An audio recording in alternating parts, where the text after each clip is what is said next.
মা আজকে সকালবেলায় মাঠের থেকে সর্ষের পাতা নিয়ে এসেছিলো, সেই পাতাটারই আমি আজকে একটা রেসিপি বানিয়েছিলাম, সর্ষের পাতা বাটা রেসিপি। তো চলো কীভাবে বানালাম সেটা তোমাদের সঙ্গে একটু শেয়ার করি। এখানে আমি সর্ষের পাতাটা ভালোভাবে কেটে ধুয়ে নিয়েছি, আর এখানে 5-6টা মতো কাঁচা লঙ্কা নিয়েছিলাম।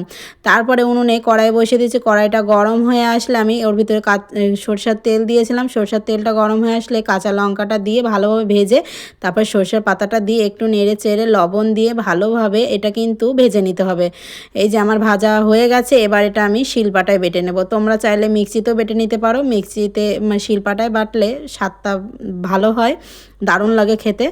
আমি এটা শিলপাটায় বেটে নিয়েছিলাম। বাটার পরে আমি ওর ভিতর একটু সরষা দিয়েছিলাম, সরষেটা দিয়ে বেটে তারপরে হাত দিয়ে এটা সর্ষের পাতাটা আর সরষা দিয়ে মাখিয়ে নেব।